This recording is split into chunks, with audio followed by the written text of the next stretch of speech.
আজকে আমরা নিয়ে এসেছি Vivo Y19s এর সম্পূর্ণ ডিটেল রিভিউ। প্রথমে আসি ফোনটির ডিজাইন নিয়ে।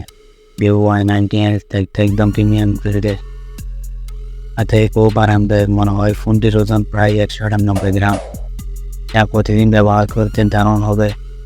এখন দুইটা ভেরিয়েন্টে আসছে, যার দাম 16,999 টাকা। এখন আসি ডিসপ্লের কথা। Vivo Y19s এ আছে 6.68 ইঞ্চি IPS LCD প্যানেলের ডিসপ্লে, যা বেশ প্রিয় ফ্রেন্ডলি। 90 হার্জের refresh rate.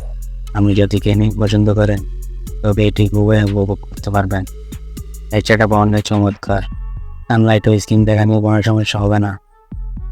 এই ফোনটিতে আছে ইমিডিয়েট C80 চিপসেট, যা এই বাজারটা খুবই শক্তিশালী চিপস। আপনি যদি নর্মাল গেম খেলেন, যেমন ফ্রি ফায়ার, পাবজিতে আরেকবারে স্মুথ চলবে।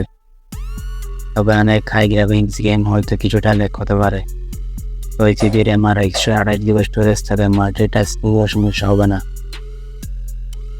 এই ফোনে রয়েছে ডেডিকেটেড মাইক্রো এসডি সল্ট, তাই স্টোরেজ নিয়ে চিন্তা করার দরকার নেই।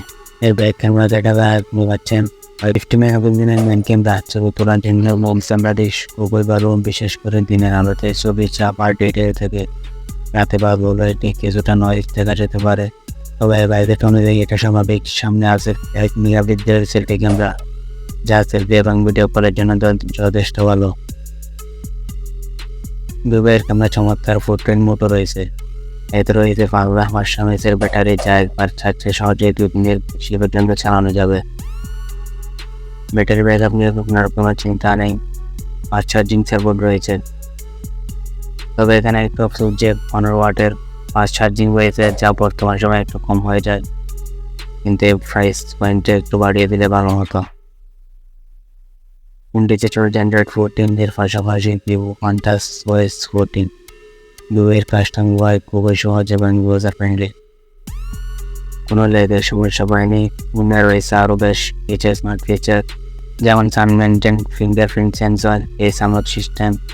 তো সব কিছু মিলিয়ে Vivo Y19s একটি ভালো বাজেট ফোন। ছোটো ব্যাটারি আর স্টারের যে আনের জন্য ফোন করছেন, তাদের জন্য এটা একটা ভালো ফোন হতে পারে।